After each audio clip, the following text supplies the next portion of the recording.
Good morning, good afternoon, good evening, depending on when you're listening and where you're listening. Regardless, thank you for listening.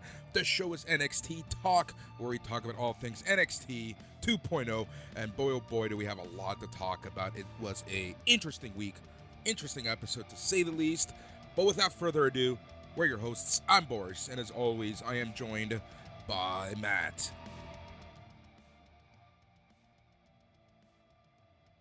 Bonjour! How's everybody doing out there? We hope you're doing well. Hoo boy, Boris. Hoo boy. Lots to discuss on today's edition. But before we start dooming and glooming, let's set it up. Let's talk about what we're going to be doing and talk about our lives and stuff and waste as much time as possible before getting into this thing. Wow, this is like A+ content. This is premium content. This is the content people pay for, my friend. Oh, buddy. Oh, man. I think we're going to have a lot to rant about. I think it's going to be a fine program. But yeah, it's tough to feel good about NXT. Even when they give us nice things, they take them away from us, Boris. They giveth and they taketh away, just like a good relationship. Ayo. So on today's episode of NXT Talk, we're going to be chatting about the state of NXT 2.0. What's going on? The people in charge, what are they thinking? Why do they ruin beautiful stuff? We're going to be analyzing, reviewing, and chatting about NXT TV from January 18th, 2021. And then we have not one, but 2 episodes of NXT UK to talk about in NXT UK Corner.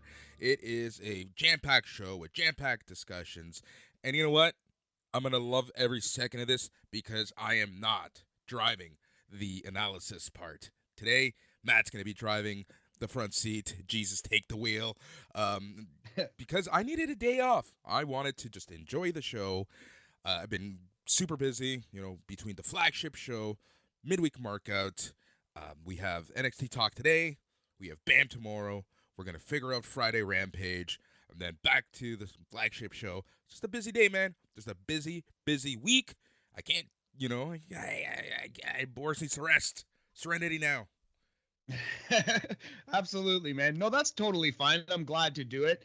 I like doing it here and there for New Japan shows when we watch and such like that. So it's fine. I can definitely drive this bus once or twice, homie. And it's going to be kind of a speed review, as you'll see, because we do have a lot to get through. We have 3 different television shows to talk about, and we have a lot to discuss right off the hop. I think we can't bury the lead. We got to talk. What have they done to Sarray? What have they done to Walter? But actually, man, before we get into that, how are you, good friend? How you doing, big homie? Did you survive the Toronto blizzard? I did, in fact, survive the Toronto blizzard. Comfortably inside. I've been doing minimal stuff outside. Honestly, I've been so busy. I just haven't even had time to look outside much. It's so busy right now, both with work, both with SNME stuff, both. Also with It's Canon podcast stuff. It's just super busy right now. I love being busy, but it's been a little much. Also, shoulder, killing like a motherfucker.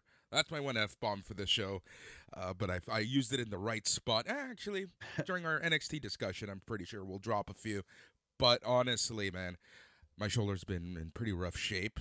I sent you this message, and it made me laugh so much. Because the Smack Daddies got this message also. Matt, our tax dollars at work yesterday. So at about 5 p.m., I get a call from the doctor's office to let me know to expect a call for the specialist for my shoulder. There you go. So sit by your phone waiting with bated breath for the next, 5 to 12 business days, and eventually you'll get that call, Boris. Yeah, that's annoying, getting the call to say, hey, expect a call. It's Yeah. just the most unnecessary thing that's ever happened. It But is at one of the least the ball is slowly rolling downhill.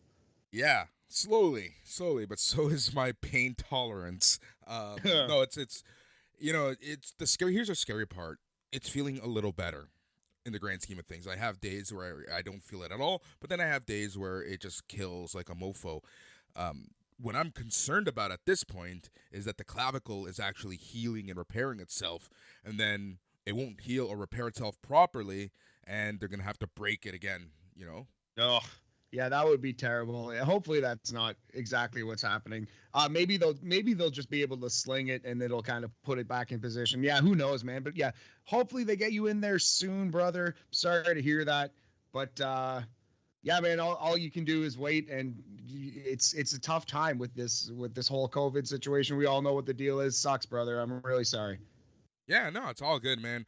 But yeah, look, honestly, the snow's been crazy. I went out to take out the garbage yesterday, and it looked like it was going to start snowing again. It snowed a little bit, but it wasn't too bad. And yeah, man, it's been cold, dreary. I've been waking up at like 5 a.m. and just doing my thing. How about you? How's everything on your side? It's going all right. Yeah, actually, it snowed so hard that it snowed inside of my home, which was pretty fun. It's not even the first time that it's happened. But yeah, Toronto is definitely not equipped to handle climate change, as they say. There were 2 buses stuck on my commute to work, just like on Dufferin Street, just stuck in the middle of the road, not in the middle of the road, the side of the road, but just hanging out, just stuck there like for more than 24 hours. So that's been fun. It's been fun in Toronto, but it's actually pretty nice, like weather-wise. It's 4 degrees Celsius, a paltry 4. So, it's basically hoodie weather here in Canada today, despite the huge snowbanks. But, life is good, hanging in there, working lots as well. And, man, just watching NXT despite my better judgment. Yeah, it's hilarious considering that like half an hour before the show we were talking about the future of the NXT talk. It's not going anywhere anytime soon, but we're kind of just talking as we're getting busier with SNME, what's going to happen, what we're going to do, how we're going to fit this into our schedule. That was mainly the conversation. And then, the episode itself wasn't the worst, but there were some puzzling decisions, and there's some big picture puzzling decisions that, I think we need to vent about. But without further ado, let's get to this, man. What do you want to talk about, Matt? Okay, so what do you think we should start with, Walter or Sarray? It can be both. Like honestly, it could just be the Okay. state of the characters in WWE. So we saw, I think it was January 15th or 13th, about a week ago, that WWE trademarked the name Guenther Stark. And if you quickly Google Guenther Stark, you will see that he was I believe it was a naval commander for Nazi Germany, I believe, if my facts are correct. Yep. Boris. Sounds about right. Yep. So that's a big old matzo ball hanging out there. Anyway, man. So yeah. So that's just a weird decision. It appears at the end of NXT, Walter said the words, "The winner of this match is Guenther." Therefore, naming himself Guenther, it appeared officially. So Walter might be Guenther Stark, although at this time we only know for sure that his name is first name Guenther. So yeah. Walter has become Guenther. That, in a nutshell, is not that big a deal. Although if they do go with the Nazi name, that's a pretty big deal. That's a pretty. It's kind of a red flag that they even came up with that specific name at all. Kind of a weird pull. maybe it's a coincidence, Boris. Let's hope. Yeah. But yeah, the Walter thing was tough, but I think it was the Sarray thing that actually caused me to think, wow, I would give up on this show had it not been for this podcast. Like, if it, I actually love NXT, and I might have watched it through the entire 2.0 era, regardless. But this Sarray thing, man, we are not in good hands with WWE. They do not know what the audience wants. They're just creating these characters, these cartoon characters, literal anime characters, literal cartoon characters. How do you feel about these 2 changes, buddy? All right. Here's the thing. In the grand scheme of stuff, and I'm not trying to sound negative. Listen, I'm not trying to be negative. I'm not going to be the negative Nancy. Everyone knows I love wrestling, as much as the next person. But And this might actually be a worse thing off, but I'm at the point now with WWE where I just don't give a shit anymore. Like, to Yeah. me, this is all par for course. WWE, they're sports entertainment. To me, this is, that's what they are. That's what they're going to be. That's it. You know? That's what they are. They're a sports entertainment company. They're gonna create characters. They're gonna change the names of our beloved indie wrestlers because they want full control of everything. You know, this Yeah. is the same company that tried to copyright people's real names, like Chelsea Green, because they want full control. They want their own characters. They want their names. They want everything under their umbrella, under their control. So all of this, to me, it's par for course. None of this. None of this surprises me whatsoever. So that's why I'm kind of like, I don't even care anymore. If the product is good, which sometimes it is, that's fine. But, it just goes to show you when you have 60-year-old men and plus planning and figuring this stuff out, this is the shit that you get. You get people with these weird, I don't even know. I don't even want to make fun and say fantasies or whatever.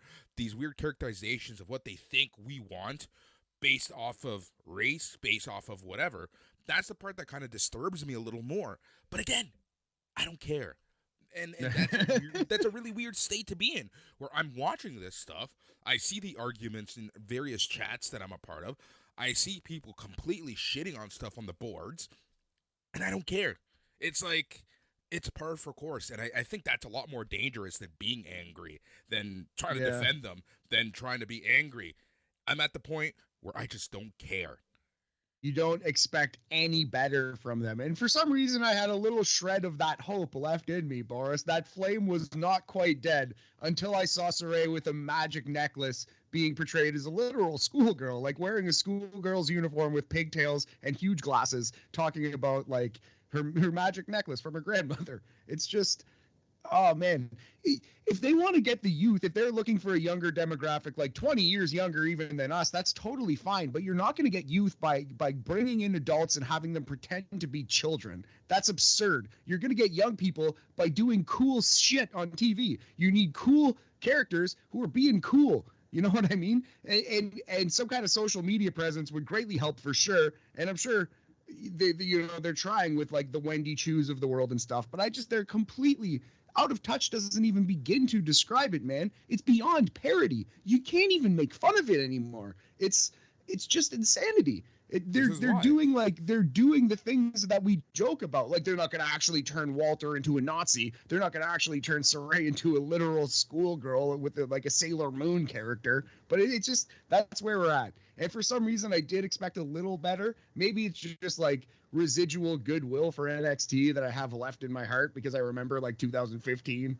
But oh boy, this one broke my spirit this week. Okay, but This here's is the thing, one Matt. that broke my back, buddy. Matt, let's jump on our time machine. Let's jump in our telephone booth and go back 30 years. If this was 1992 to 1996, we would be seeing and saying the exact same stuff with some of the characters. Here's the thing, though.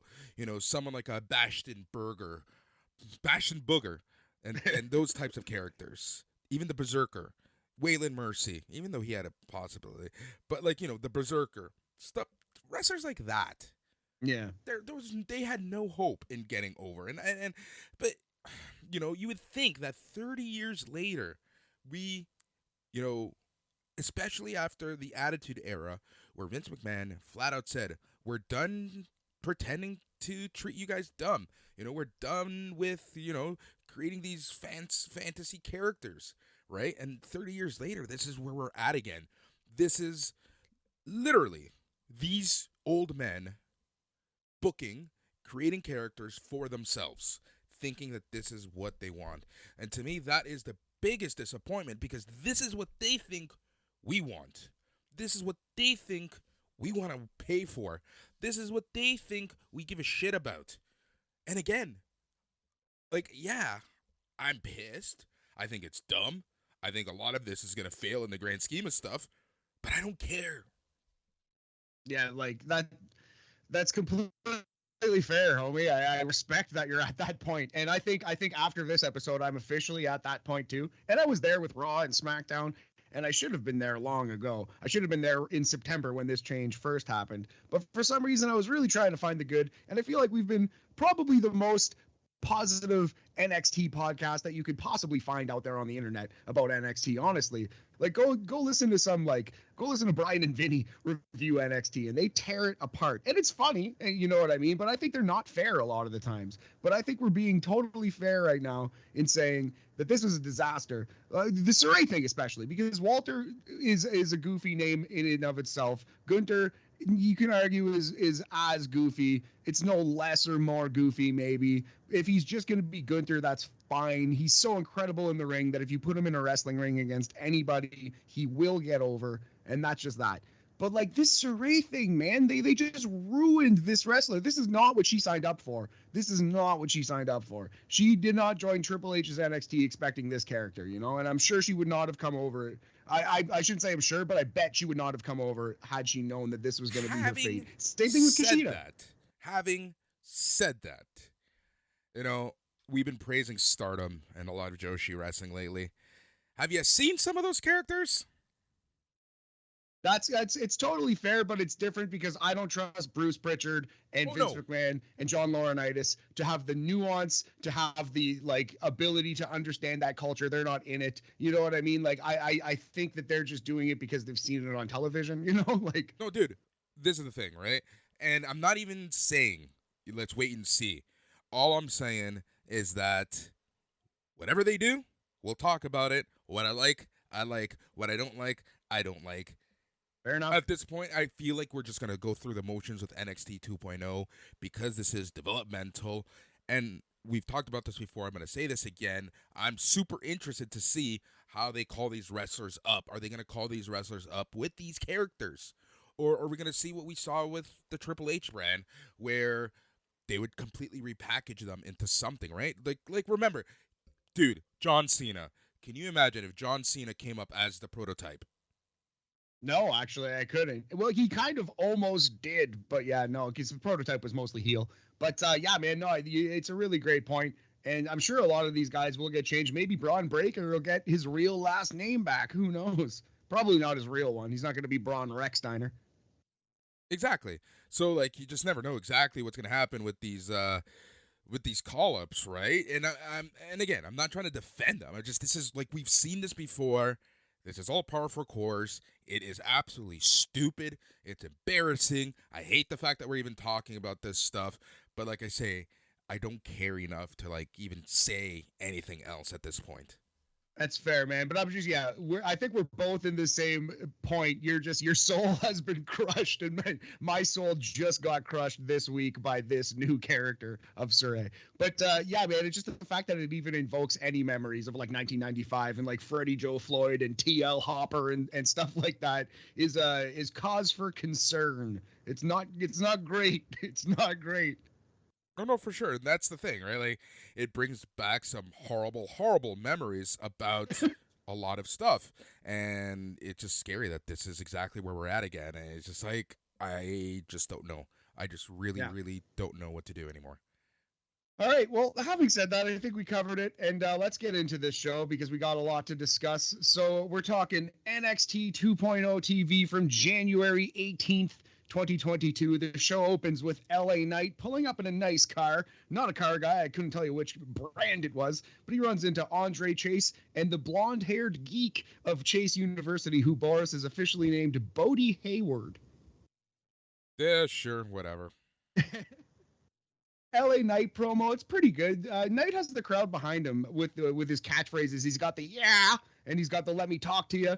Crowd likes those. They recognize it. So he's cutting a promo on Grayson Waller, who comes out with an envelope in hand, Boris, and it seems that Waller has a restraining order on LA Knight because Waller is a heel and therefore a coward. Yes. Good. All right. Let's move on. Jolly good. So LA Knight says that you may have a restraining order on me, Grayson, but you don't have one on this guy. Yeah.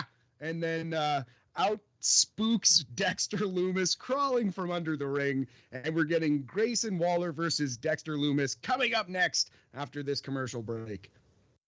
Yeah, this was a thing. Look, LA Knight, I feel that he is being given a lot of rope with his promos because that promo is too good for one of the Yeah. writers from WWE to write for him.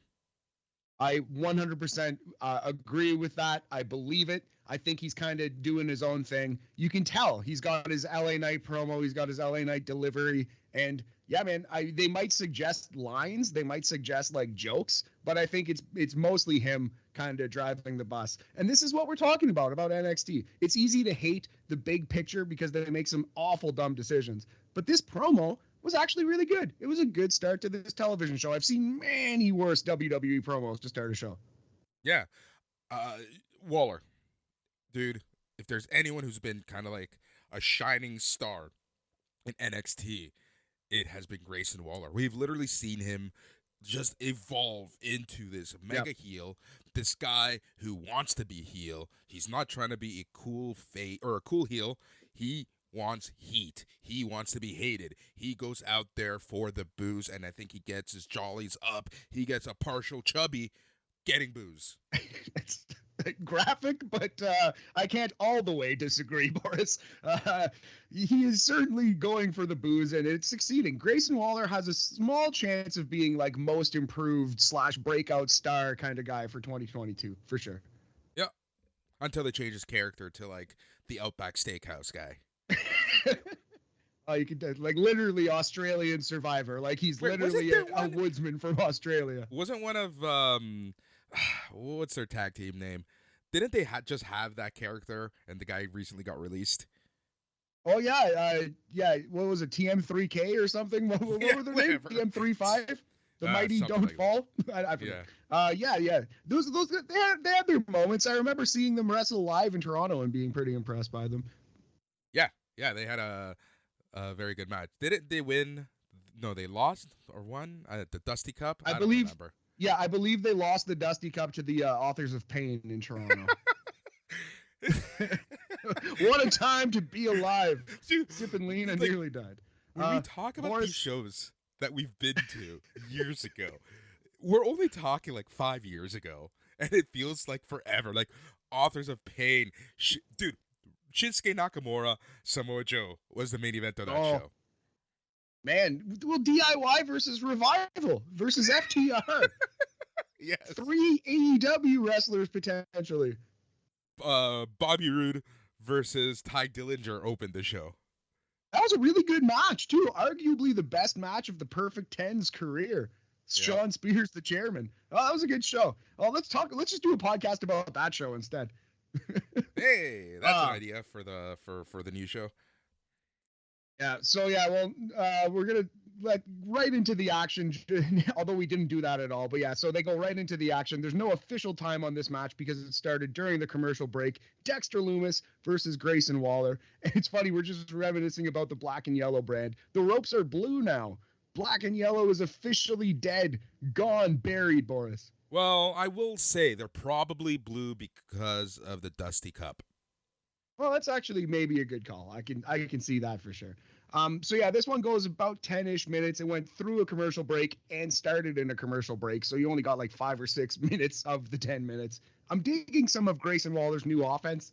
He's got this spot where he slides out of the ring and hits a clothesline. It's pretty cool. He's got all kinds of springboard, flippy doos, and dealy bobs. I'm feeling Grayson Waller in the ring. He's improving a lot. So the finish comes when the re-debuting Saurav Gurjar comes. He was formerly of the tag team Indus Sher, Boris. He came out, he interfered, cranked Dexter Lumis on the outside of the ring, threw him into the ring, where Grayson Waller hit his dive roll stunner, won the match in 10 minutes.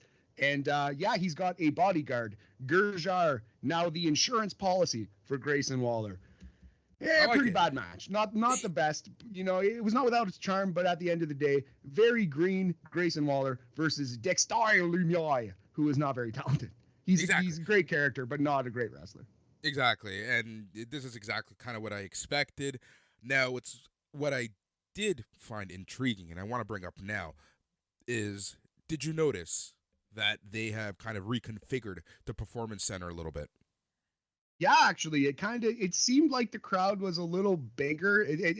I like this layout more. They did kind of jigger it around a little bit, and I definitely, it feels like a better atmosphere.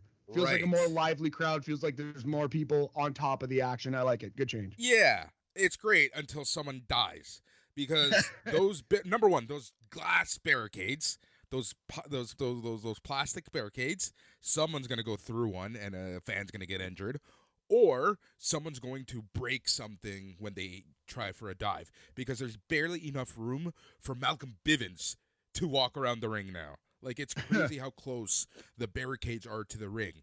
It's like they're really limiting any offense outside. There's a little room on the announcer table side, but even then, there's not a lot of room for a lot to do a lot. So at this point, I'm just expecting something bad to happen to someone.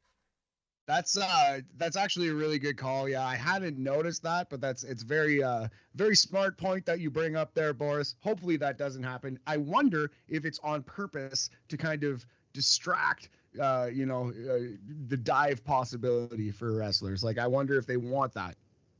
Honestly, this is the thing. We're at this point with WWE where I wouldn't put it past them to limit the dives, the suicide dives, the flips to the outside, and this is how they want to do that. Again, Yeah, 100 conspiracy theory. I actually believe it.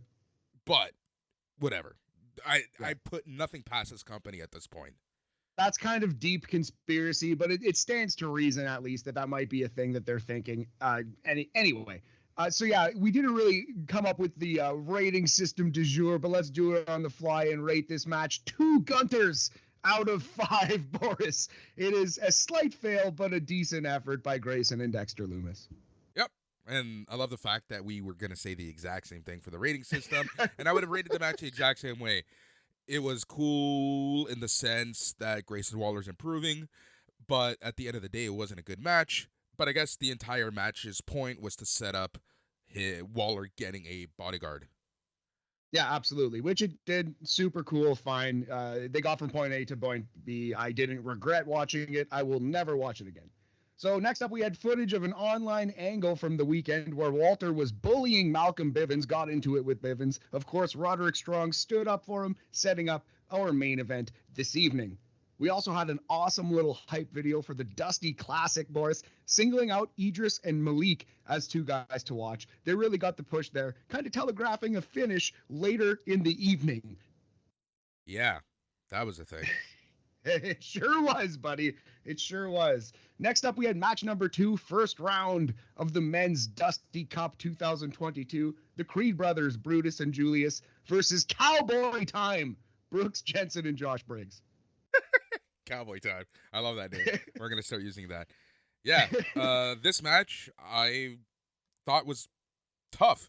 I believe that Brooks Jensen is going to kill someone in the ring. Like the amount of stiff kicks, knees, punches that he gave the Creed brothers, I am surprised that the Creed brothers kept their cool.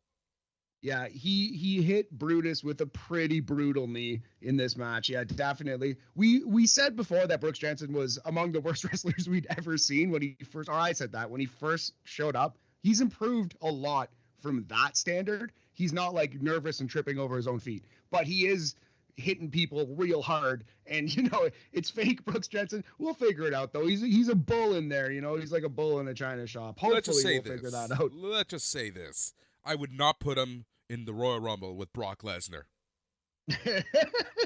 No, sir. He might get eaten alive after accidentally landing one of those knees. Anyway, so yeah, this was a decent little hard-hitting match. It was pretty average WWE standard. Went 5.5 minutes. The finish was interesting. So Brutus lifts his opponent into a vertical suplex position, kind of lays him backwards onto Julius's shoulders into a torture rack. Julius just throws the guy up into the air in the craziest press slam reverse thing you ever saw. And as he's landing, Julius is already hitting the ropes and hits the unnecessary clothesline, as Wade Barrett dubbed it, the sliding D to an opponent who has already been wrecked by a power bomb. That appears to be their new finish. I like it a lot. The unnecessary clothesline. So that ends the match in 5 minutes and 36 seconds. The Creed brothers win, and it really looks like the Creed brothers are winning this Dusty Cup, Boris. Boris. Yep. Jesus, get my name right, damn it. Yeah, this match, like you said, I liked it. It was short, maybe a little too short. I would have liked this match to go on a little longer, but, par for course. Yeah, you know what? And I'm going to be a little generous with this one. We're going to go 3 Guenthers out of 5, slightly above that Madcap Moss average line. It's a 60%. It's a C in Canada. Good work, gentlemen. All right, next up, we had a little promo package hyping up Dante Chan. I actually really like this a lot. This was very well done. He felt like he let his family and his country down by getting injured so early in his NXT run, but his father had his back, gave him some words of advice, and now Dante Chan has returned. He's ready to take over NXT. Great little promo that was not followed up on well. No, yeah, it was not. Yeah. Speaking of Imperium backstage, subtitles and all, Walter with his tag team. Imperium is all the way ready for the main roster. Wait, hold These on. guys are great. Who was talking? Imperium. No, but specifically, who was talking? You don't get the bit. You said Walter was talking. I don't know a Walter in WWE because now you see Matt WWE. I'm just enjoying. Go ahead. Because you see Matt. WWE has renamed him to Guenther. So, I don't know a Walter. I don't know who you're talking about. This what? Walter guy. I don't know. Guenther? What? I was not aware of that. No, I'm just enjoying the last few moments where I can actually read Walter in my notes, and it's actually his name, and the world is, safe and makes sense, Boris. NXT used to be a safe space, and then Joe Gacy came along, or something. I don't know. Anyway, so this was yet another good little promo that was not followed up on well, because they named him Guenther at the end of this show. Anyway. Match number 3, Dante Chen versus Guru Raj goes to a no contest in 58 seconds when Duke Hudson interferes and destroys both men. Anything to say about this one, buddy? If this takes more than 58 seconds for us to review, we have issues. Duke Hudson comes back. He's angry, beats people up. He says, Duke Hudson's back. Boom, we're done. Yep, Duke Hudson looks like Mojo Rawley now. 1 Guenther out of 5. Pretty sizable fail after that Dante Chen hype video. You could not have followed up on it worse. Joe Gacy promo with Harland. I actually quite like this. Gacy's delivery is very good. His character still isn't quite evil enough for my liking, Boris. He's not scary yet. I get that Harland is the muscle and he's the one he's the scary beast. But I would like to see Gacy actually do something evil as well, rather than just be smiling while his lackey does something evil. I kind of want to see him. I kind of want to see him do something. Okay, all I can picture is you being Homer Simpson. The 2 Asian gangs are fighting on the outside, and there's that one Asian dude with the white suit, and he just wants to see what he does because he's going to do something cool. Exactly. I've been waiting for Joe Gacy to do something cool. To extend the Simpsons jokes, where are we getting to the fireworks factory with this Joe Gacy, Boris? Yeah, exactly. But you know what? It's growing on me more and more. Yeah, it's fine. Yeah, he's a great performer. Joe Gacy is a great performer, saddled by a weird and confusing gimmick. Coming up next, Boris, the hardest working reporter in all of NXT, Mackenzie Mitchell, backstage with your NXT champion, Braun Breaker with 2Ks. Braun Breaker with 2K says he knows that the responsibility of being champion is tough, but he's ready for it. And before he can say much more, Elektra Lopez comes out, followed soon thereafter by Santos Escobar, setting up Braun versus Santos as the first feud/title match for your boy, Baby Steiner. Yeah, here's the thing. I want to be happy. I want to be excited, but I know that Santos is going to come nowhere near that belt. So, yeah, it's a nice shout. It's a vote of confidence that they put him in the first match, but you're very much correct. It's he's going to get squashed. It's Rick Rude versus the Ultimate Warrior at SummerSlam 1990. There's no chance. Exactly. And we all know it. That's exactly it. It's like Val Venus versus Mankind when Val Venus went heel. Like, you knew what the outcome was going to be. Like, there's zero chance. Zero chance. Zero. But hey, your boy's getting a main event match against Baby Steiner. Maybe. We'll see. Hopefully. You think Steiner's gonna wrestle Elektra? Might as well at this point. Breaker with 2Ks, apologies. Anyway, Call her if you hear him. next up. Braun Papa Pump is your hookup. Next up, Tony D's memorial service, the funeral for Pete Dunne. I was expecting Pete Dunne to show up here, but the fact that he didn't kind of makes me think they wrote him off. Did they actually write Pete Dunne off of NXT here? Yeah, honestly, I was kind of using this as the gauge to see whether Pete Dunne is staying in NXT or moving up, and it seems like he's moving on up. Yeah, to a deluxe apartment on main event. So Tony D'Angelo didn't actually he didn't set the world on fire here. One of his weakest promos, but a weak Tony D'Angelo promo is still a really good promo. He's pretty good on the mic. Talks about his friends on the streets of Chicago, gives them wacky names. Trick Williams and Carmelo Hayes interrupt, and they go on that weird platform forklift thing. That's where this segment really picked up. Trick is incredible on the microphone, a gem, one of the most underrated speakers in all of wrestling. Says he doesn't care about Tony's pals. They're all skinny like Vic Joseph, which got a huge pop. Vic Joseph, you could tell, was laughing. Trick kind of shot him a look from the forklift. And Mello was strong on the microphone here as well. They go back and forth. Mello tells Tony to keep his name out of their mouths. They are not boys. That causes Cameron Grimes to come out. Cameron Grimes yet again challenges Mello for the North American title. Mello kind of ducks him, suggests that Grimes should fight Tony D'Angelo, and maybe Carmelo Hayes will defend against the winner. So that promo was actually pretty good. Chiefly among the good things was Trick Williams. Yet again, Trick Williams kills it. I love this man. Yeah. You know what my favorite part about this entire segment was? What's that? The picture they used for Pete Dunne.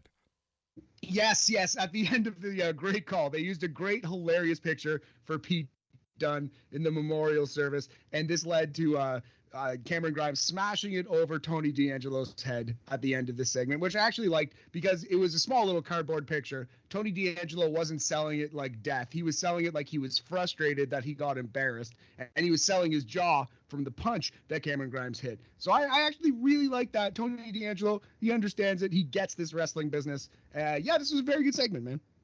Yeah, while the actual memorial service was very generic in terms of, this has been done a million times before in wrestling, I really enjoy the setup for the North American title picture. Yeah, definitely. And if it leads to Grimes versus Mello, which it should, that will be a great match. And we'll see what Cameron Grimes can pull out of Tony D, who's capable. He's got some spots, but is very, very new, of course. Yeah. Next up, hype video for Yulisa Leon and Valentina Feroz.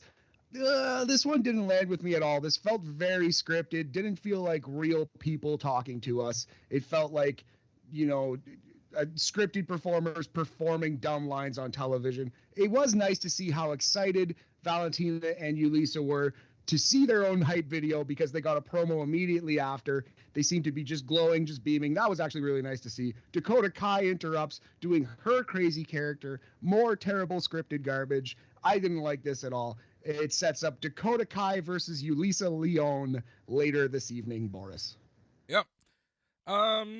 The video was no different than a UFC video with fighters who can't act. Like, that's honestly how I saw that. Coming from watching 2 episodes of WWE UK this morning and seeing some really good character pieces, especially with Ilya Dragunov and a couple people, it's just WWE has the capability to make these really, really good. And we see some awesome examples. You mentioned UFC, and some of them are bad, but by and large, UFC, when they do this, it's awesome. HBO 24/7 boxing specials a decade ago were like the gold standard of this kind of thing. This is just a really bad example. A rare miss, honestly, because WWE usually does pretty well with these. Yeah, exactly. And the promo itself, it was what it was. Like, we've said it many times that we're not a fan of this Dakota Kai character, so, whatever. Yeah, the less said about it, the better, honestly. She's a generic crazy girl, kind of, just not landing with us at all on NXT Talk. Match number 4, Ivy Nile versus Kaylee Ray. I really liked it. They only gave us 4.5 minutes, but it was great for what it was.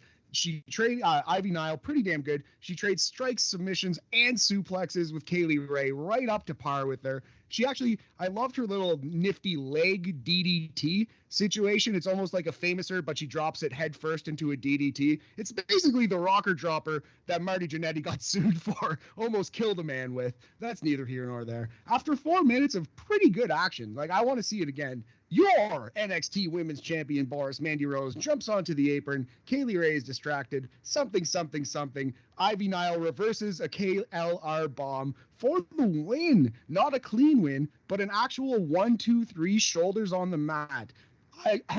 Excuse me. Ivy Nile reverses the KLR bomb into a sunset flip in 4 minutes and 24 seconds.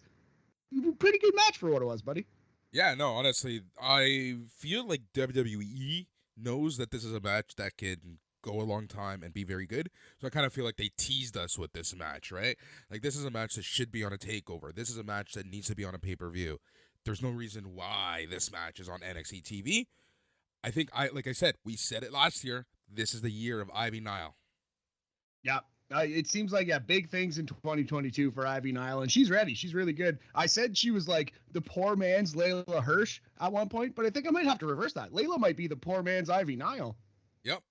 Agreed.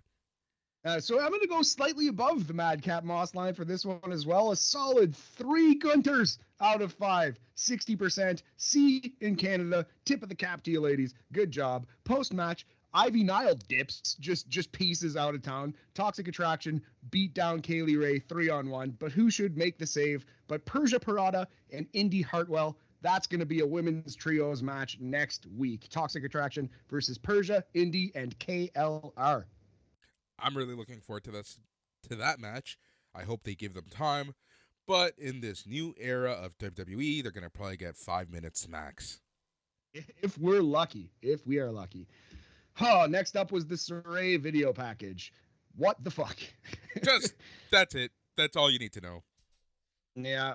She went back to Japan to find her roots. She's a Sailor Moon character now. Cool. This is the moment where I would have stopped watching WWE until the Royal Rumble, probably, had it not been for this podcast. We're 4 months into this thing, Boris. 4 months into this thing. They're still doing it. You do realize you can't not watch WWE right now.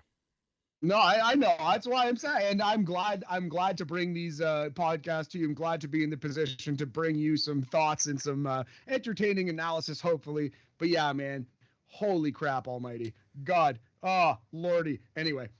So maybe we're crazy, because I was going through some websites looking for, so just what was going on in NXT and whatnot. Now, I highlighted this comment because this was a review of the show.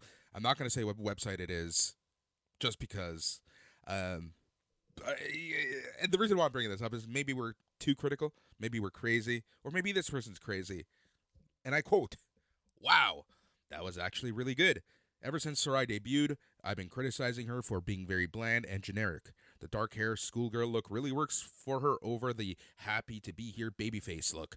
Her promo was actually really good in the video with great enunciation. I'm excited to see Sarray return, and this is coming from the person that said she was extremely overrated based on the way NXT pushed her. Other note, I do like her whole medallion as it explains her whole Warrior of the Sun thing." I do agree that her delivery and her work in the promo was okay. I strongly disagree with everything else, with the fire of 1,000 suns, Boris.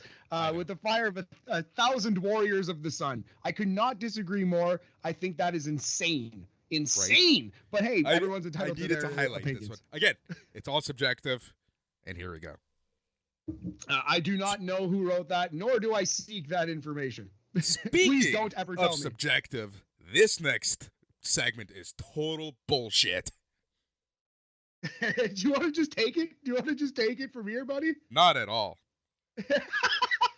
All right. Well, match number 5, men's Dusty Cup round 1. Edris Enofe and Malik Blade defeat Legado del Fantasma, Joaquin Wilde and Raul Mendoza. So not much to this match. Santos interferes pretty early, trips Malik Blade. You've seen it done a million times. Then Santos hops onto the apron, but who should come out but Braun Breaker with 2Ks. He snatches Santos off the apron, walks back to the locker room with him, King Kong style. This, of course, distracts your boy Joaquin Wilde, who's rolled up and pinned with an O'Connor roll by Malik Blade. 3 minutes and 18 seconds. Boris's bracket is busted. Yeah, pretty much. Look, I do like this in the sense that earlier in the night, in the MSK promo, Legado comes up to them and says, "We'll see you in the semifinals." You know, I kind of like that part of it. But Legado, come on, guys. Give them some respect. Oh man, yeah, they just job and job and job. I'd like to see the AEW style record in NXT. Actually, maybe we'll go back. Maybe I'll go back and do it just on NXT TV. What's their actual record? If I remember, I'll do that for next week. I'll go back on Cage Match and write out Legado's TV matches.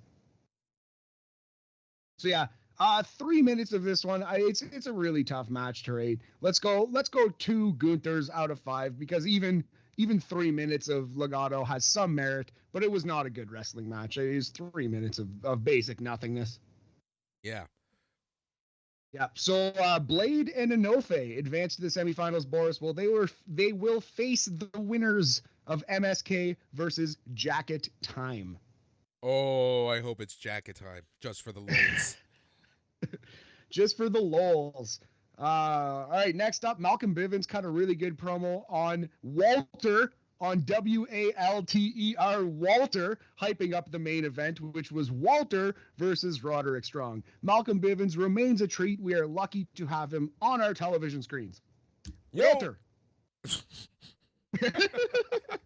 That got me, actually. All right, one thing, and when I watched this promo, it hit. Diamond Mine was all over the show yesterday. It's a really good call. They were. And for good reason. They've been awesome. I'm glad that NXT recognizes it. At least, oh my God, I wonder what they would be called right now if they didn't name them before. No, yeah, it would Roddy. be bad. Roddy's group of extraordinary people. I don't know. Fuck. Roddy's Bodies? Like a Survivor Series team from 1985? Or 8, 9? I don't know. Anyway. God, I hate WWE. So Solo Sikoa, the third Oos, is backstage wearing a big bandage on his face. He reveals a gnarly scar, which I'm sure will be magically healed by next week. Boa burns Sikoa with a fireball, you see. So now Solo Sikoa, the third Oos, he's vowing revenge, which will come in the form of a hardcore match next week, Boris. No DQ, falls count anywhere. Also, I find it pretty ironic that after ripping AEW for blood and gore, WWE literally doing gory mutilation on our television screens. It's very gory. Well, whatever. Sure.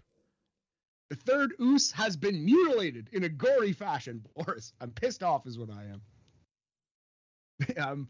Match number 6, Dakota Kai pins Yulisa Leon with the unfortunately named go-to kick, a.k.a. the Yakuza kick, running Big Boot in the corner. This was a pretty rough match. God bless Yulisa. She's not ready for TV. That's the problem with this new NXT product. That's the problem with a developmental TV show. It's a weird necessary evil. You're putting these people out very early in their career. Dakota wins every mediocre women's match you've ever seen in 4 minutes and 5 seconds. Yeah. You know, you can't even say this was a rebound match. You can't even say that this was them having any faith in Dakota Kai. This was just, it was what it was. I don't even know what it was. Yeah, it was like a short little squash. It wasn't like go out there and have a good match with a young performer. It was like, a short little 4-minute squash. And again, Yulisa has a lot of potential. I would not give up on her, but she's a long way away even from like almost every woman in NXT UK. Like lots to go, lots of room to improve for Yulisa. But this match wasn't an affront to pro wrestling. We're still going to go probably 1 Guenther out of 5. Safely the worst thing on the show. Not good. Don't watch it. Yeah. All right. The hardest working reporter in all of professional wrestling, Mackenzie Mitchell, backstage with ya girl Raquel Gonzalez when ya girl Cora Jade shows up. Cora Jade wants to join forces with Raquel to win the female Dusty Classic, but Raquel, of course, wants no part of this spunky little skateboarding chiquita. Boris. Cora Jade says that she will convince Raquel Gonzalez to tag team eventually, which is harassment, and HR should be having a talk with her. Somebody get Joe Gacy on the case. All right. So, how many times has Cora Jade made fun of the "Can They Coexist" storyline? And now she's doing it. She's that's why I'm loving every second of this. I don't know. Cora Jade might be my favorite character in NXT 2.0 right now.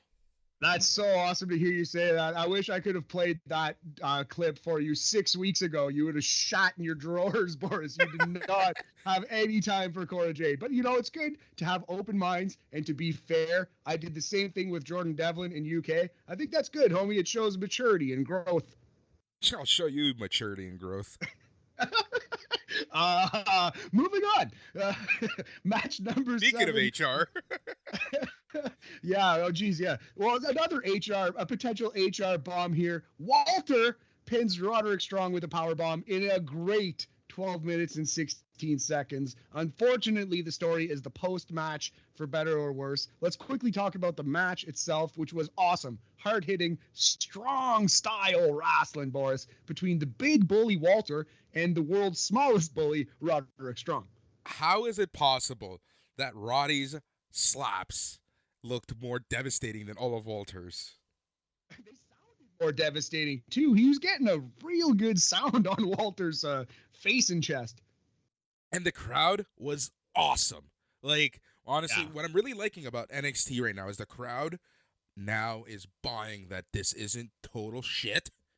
They're having fun again, and they're making the product and they're making these matches a lot better because, the crowd makes a huge difference.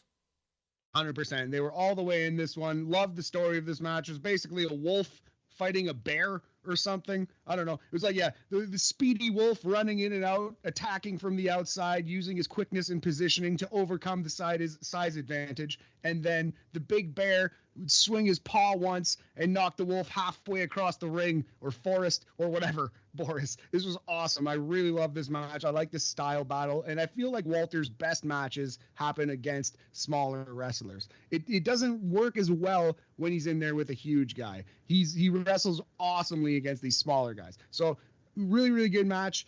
One highlight was Roderick Strong hitting a humongous superplex on Walter, which is kind of shocking. You'd think that would go the other way if it would happen at all. And Strong attempts to get his stronghold submission on Walter after that, but Walter counters, chops the soul out of this man, hits one power bomb, pins him clean, 12 minutes and 16 seconds. 4 Guenthers out of 5 at least. This was a great wrestling match, buddy. Yeah. Malcolm Bivens, amazing on the outside. And I love the fact that I think he was the sweatiest person in that ring. More sweat possibly than the other two guys combined. So post-match, Walter gets on the microphone and declares, and I quote, "The winner of this match is Guenther." Yep. That leads to a huge pull-apart brawl with Imperium fighting Diamond Mine, looking like the direction is going to be Creed Brothers winning this here Dusty Classic yet again, as we've said before, and feuding with the Imperium tag team for them titles. Yes, Sarray Bob. So, we've already said our piece about the Guenther thing. No need to do that again. Next week on NXT TV, we have a full card already. So here goes. No DQ, falls count anywhere. It's a hardcore match. Solo Sikoa, the third Oos, versus Boa. We have Cameron Grimes versus Tony D'Angelo in a number 1 contenders match for the North American title. We have a trios match, Toxic Attraction versus Indy Hartwell, Persia Parada, and Kaylee Ray. We also have the remaining 2 matches of the Dusty Classics first round, which are MSK versus Jacket Time, and the Grizzled Young Veterans versus Chase University, Andre Chase, and Blonde Jabroni, Bodie Hayward. We also have a special... Boris, we also have a special musical performance from Ollie J, who is a human being I know nothing about, but she has a wacky Instagram, let me tell you. Boy, howdy. Yeah, that can happen. Yeah, man. So musical performance notwithstanding, that's it seems like it will be an interesting show. I'm actually sure the musical performance will be very interesting, if nothing else. And yeah, NXT, it's a weird program. I would have given up on it, but I can't. So we'll be here next week talking about it. Yeah. Dude, I don't know. I'm just sure. Oh man. I what can I say? Honestly, what can I honestly say that we didn't already say at the beginning of this show? Like, it's just perplexing. We get a half decent episode of NXT, and the stuff that was bad, it was just embarrassing. Exactly right. It's like one step forward and 5 steps sprinting in the opposite direction. Like we can't ever have nice things. It's just always got to be some kind of weird twist at the end of something. It's always got to be, like you said, they've got to control every aspect of it and overbrand and whatever. Anyway, buddy, let me grab a water and let's talk about these 2 NXT UK episodes and cheer ourselves up in NXT UK Corner.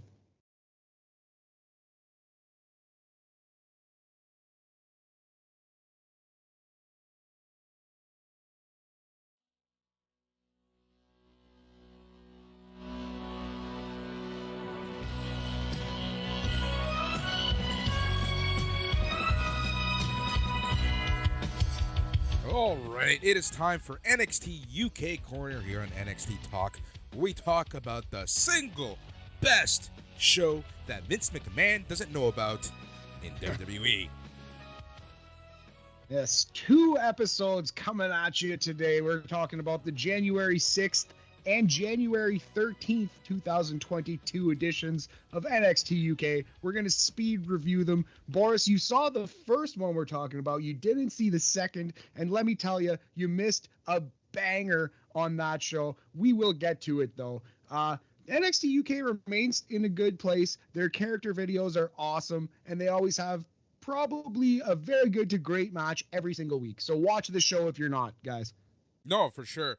Honestly, it just came down to time. That's the only reason why I didn't watch last week's episode.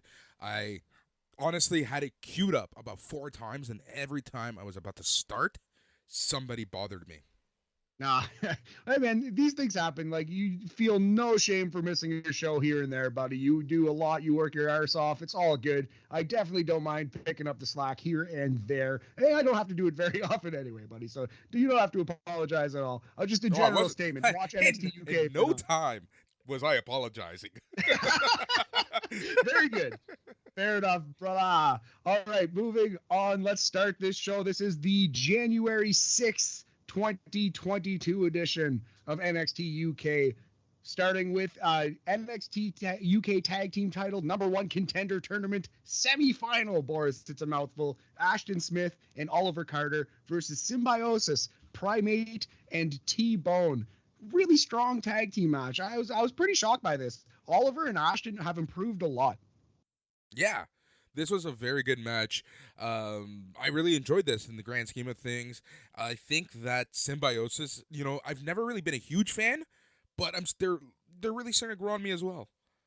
Yeah, that's fair. I like Eddie Dennis as a character. He's a good speaker. But yeah, Primate and T-Bone, they just haven't clicked with me. There's nothing wrong with them, but they just haven't landed with me in that way yet. But yeah, Ashton Smith and Oliver Carter definitely improving, and you can see some improvement in Symbiosis as well. So this match went about 9 minutes and 30 seconds. Symbiosis defeated by Ashton Smith and Oliver Carter. They hit their tag team finisher, which is actually an awesome little move. It's basically Ember Moon's what was her? The Eclipse, the 360 stunner from the top rope, done out of a Doomsday Device position. So it's a really crazy move. It's a flipping stunner out of a Doomsday Device. And your winners, Ashton Smith and Oliver Carter, Boris. I thought this was a really strong match. Yeah, this is a great first match of 2022 for NXT UK. What else can we say? Honestly, you should watch this match. Absolutely, yeah. We're gonna go as high as 3.5 supernovas out of 5, solid 70%, and maybe that's too low. It was actually it was very, very good and a truly breathtaking finisher these guys have. It's really, really crazy. Yep, agreed. So next up, we had Pretty Deadly asked about losing the tag team titles to Mustache Mountain. They, they bitched and whined as heels are wont to do. And Sam Gradwell walked up, told them they had to take what they wanted around here. And, Pretty Deadly, they were considering this advice from young Sam Gradwell. So perhaps that is a trio coming down the pike here at NXT UK. Yeah. You know how I feel about Pretty Deadly. I think they're fantastic. I think that they're getting their character work is good. Their mic work is fun. They're just an entertaining tag team, and I love their backstage promos. 100%.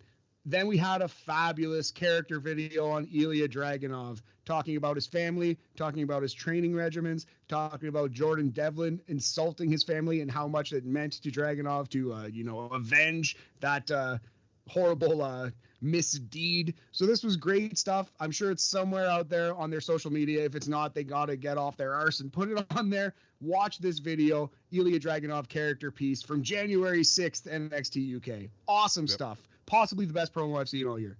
Yep, agreed. All right, Noam Dar backstage with Shaw Samuels, the boy. They have set up a 2-man betting rig, which is funny. They have a whole bookie situation, but nobody's betting on the matches other than them. So they settled on Noam Dar to beat Nathan Frazier in the 4th round on 11-1 odds. There was also in there A-Kid winning by act of God. So that was fun. Yeah. D Familia up next. Really good promo, D Familia. They're figuring it out. I want to hear more of Charlie Dempsey on the microphone, though. I want to see if he's got the gift of gab like his daddy William Regal did. Yeah. I really enjoyed D Familia and Charlie Dempsey. Hopefully he stays in the company. Hopefully they see something. Hopefully, you know what? I want to see D Familia stateside. That would be interesting for sure. D Familia versus Legado. Of course, Legado would lose, but it would be a fun match.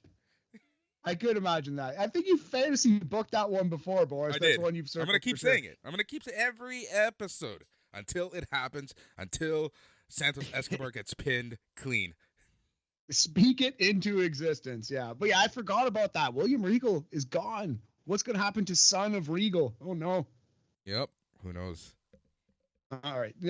Next up, match number 2, Myla Grace versus Zaya Brookside. Not much to this one, actually. The rare bad match, I would say, for NXT UK. But I do like Zaya's finisher, where it's like a double wrist clutch backstabber to the legs, not to the knees. It's called the Broken Wings. So Zaya Brookside doing her daddy's girl character, basically the same character as Tiffany Stratton, minus the rich aspect.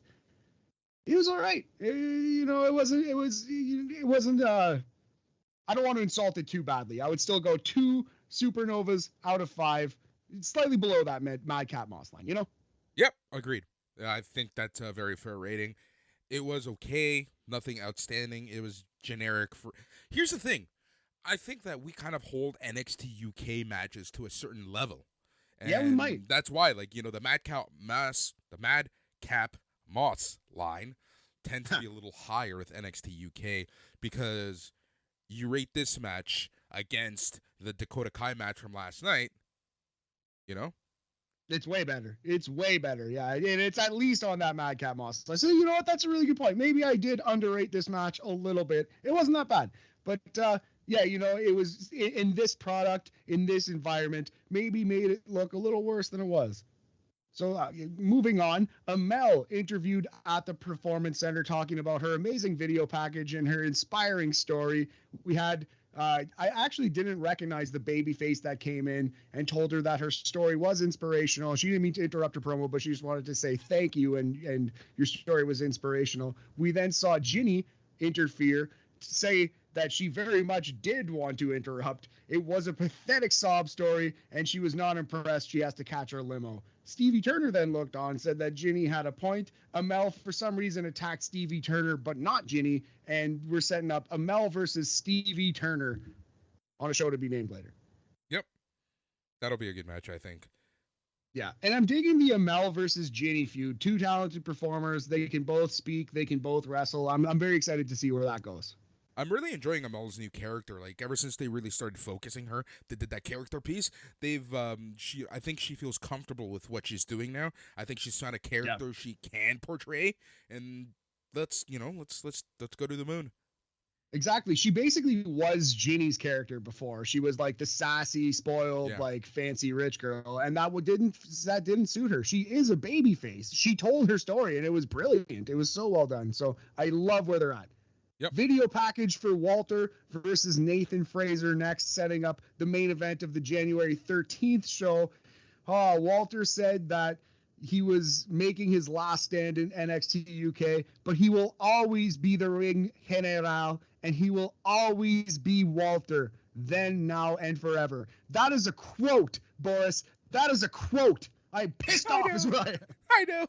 I love that so fucking much. It's like he knew. He knew. It's like he knew. I think he did. He said he was told great things about this Nathan Frazier, but he's not impressed. Frazier's like everyone else. He's in it for the fame. He's in it for the glory. And Walter thinks the ring is sacred. When he steps onto the mat, he comes out victorious. Walter can speak. Good promo. I was hyped for this match next week. Why did they name him Guenther? Could have been worse, dude. It could have been a lot worse, and you know this. It might be. Well, yeah, it could have been worse. Yeah, it certainly could have. They could have named him. I don't even want to speculate. Dude, he could be coming out with Steins wearing like, oh my God, they're like this lederhosen. Yeah. It could be much worse. The main event of the January 6th, 2022 episode of NXT UK was a barn burner. Meiko Satomura defending her title versus Blair Davenport, the former Bea Priestley. I had high expectations for this match. I do think they delivered it.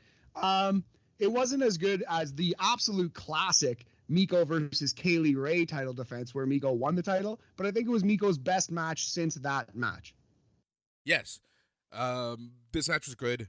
Blair Davenport continues to impress. Like, she's so good in the ring, and I think that she's still, I feel like she's still, like, hasn't given it her all. I think she's still getting used to the system, to the factory.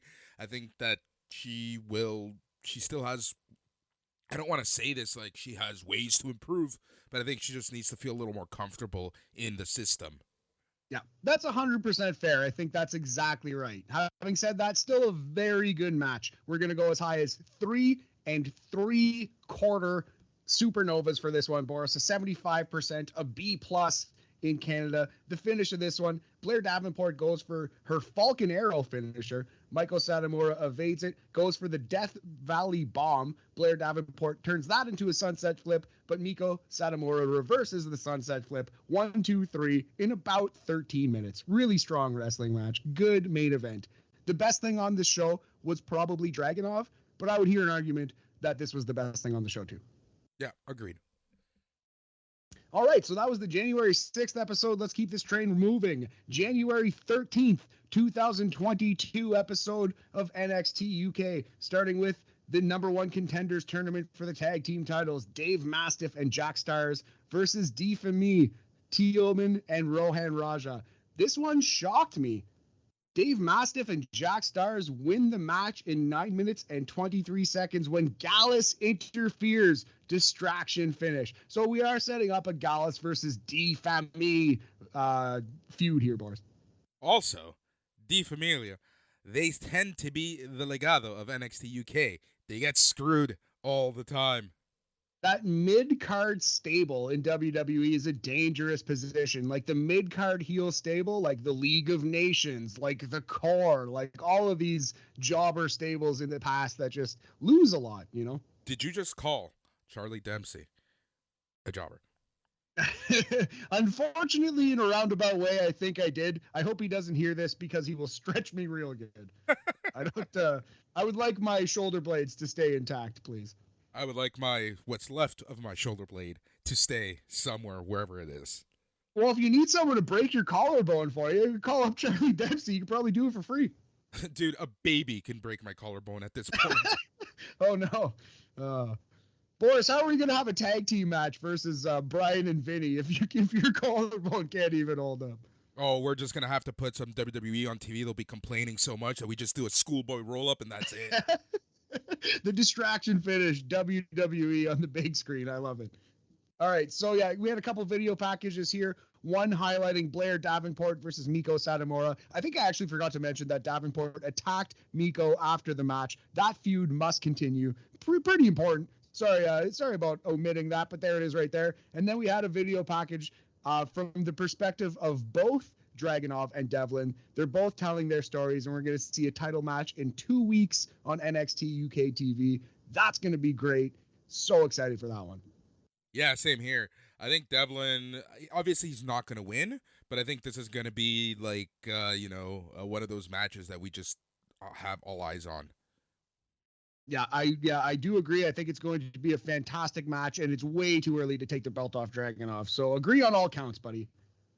Next up on this show, Amel defeating Stevie Turner with her finisher, which is the Hope Breaker, which is basically the old A-Train bomb, the old Baldo bomb, if you will. So, decent little match. It was a 4-minute squash. Ginny on commentary was probably the highlight.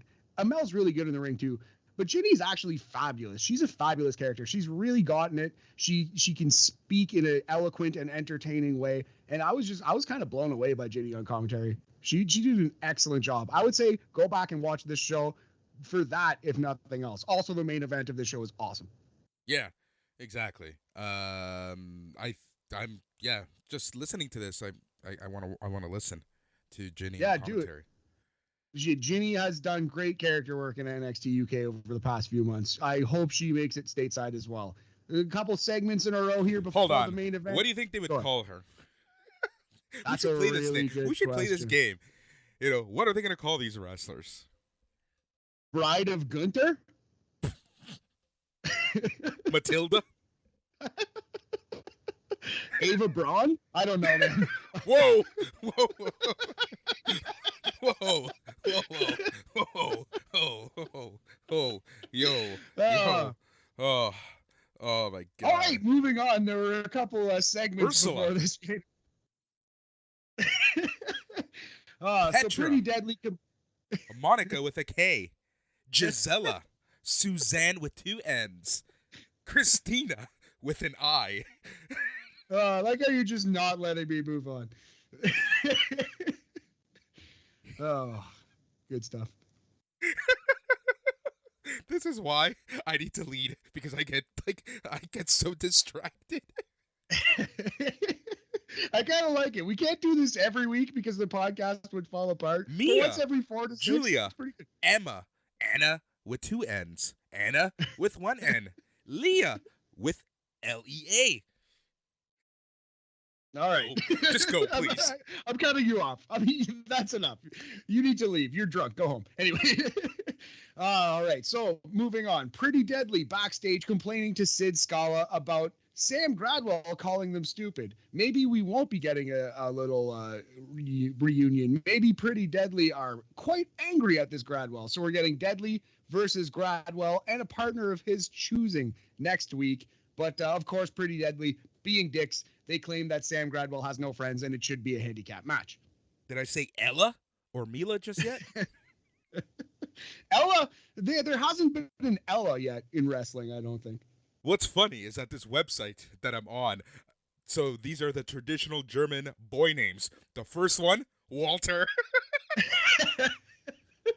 No way. How far is Guenther down the list? Oh my God, Guenther is the last one. Guenther is 1, 2, 3, 4, 5, 6, 7, number 8.